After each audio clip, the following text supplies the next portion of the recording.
बैरागढ़ गांव जंगल के नजदीक था। रात को वहां शेर आता था और लोगों के जानवर खा जाता था। गांव के लोग बहुत परेशान थे। गांव के लोग राजा के पास गए और अपनी समस्या बताई। राजा ने लोगों की समस्या सुनी और कहा कि आज से रोज एक आदमी रात को गांव में पहरा देगा। लोग सहमत हो गए। आज रामू की बारी थी। रामू बहुत डरपोक था, इसलिए बहुत परेशान था।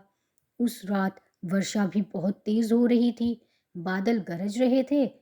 रामू ने अपनी घरवाली को बोला, मैं कहीं से गधा पकड़ कर लाता हूँ, तू सामान बांध कर तैयार रहना, हम रात को ही गांव छोड़कर चले जाएंगे। रामू गधे की तलाश में निकल पड़ा। उधर शेर वर्षा से बचने के लिए एक झोंपड़ी के छज्जे के नीचे खड़ा था। झोंपड़ी के भीतर एक बूढ़ी औरत सो रही थी। जब बादल गरजता तो बूढ़ी औरत गुनगुनाती, मैं सांप से भी नहीं डरती, मैं शेर से भी नहीं डरती, मैं थपाकड़े से डरती हूँ। थपाकड़ा वह वर्षा और बादल गरजने को कह रही थी। इतने में रामू गधे को ढूंढता हुआ शेर के पास पहुंच गया। शेर को अंधेरे में गधा समझकर बोला, मैं तुझे पूरे गांव में ढूंढ रहा हूं और तू यहाँ मजे में खड़ा है। और गुस्से में लाठी शेर की पीठ में दे मारी। अचानक पड़ी लाठी से शेर डर गया और सोचने लगा, जिस थपाकड़े की बात औरत कर रही थी, कहीं वो यही तो नहीं। यह सोच शेर और भी घबरा गया। रामू शेर को गधा समझकर घर ले गया और अपनी घरवाली को बोला, जल्दी से सामान लेकर आजा, मैं गधा लेकर आया हूँ। घरवाली लौ लेकर आई और जब आकर देखा तो जोर से चिल्लाई, यह आप शेर पकड़ लाए हैं।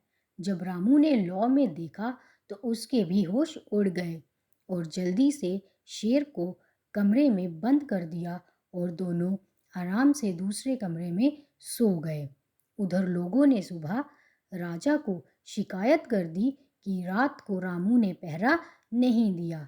जब रामू से पूछा गया तो रामू ने बताया, महाराज, आज से किसी को भी पहरा देने की जरूरत नहीं है, क्योंकि जिस शेर का डर था उसे मैं रात को पकड़कर कमरे में बंद कर दिया है। अगर विश्वास नहीं है तो मेरे घर जाकर देख लो। राजा सिपाहियों के साथ रामू के घर पहुंचा। शेर को देखकर राजा और गांव वाले बहुत खुश हुए और रामू की तारीफ करने लगे। राजा ने रामू को ढेर सारा इनाम दिया और अपने दरबार में नौकरी भी दी।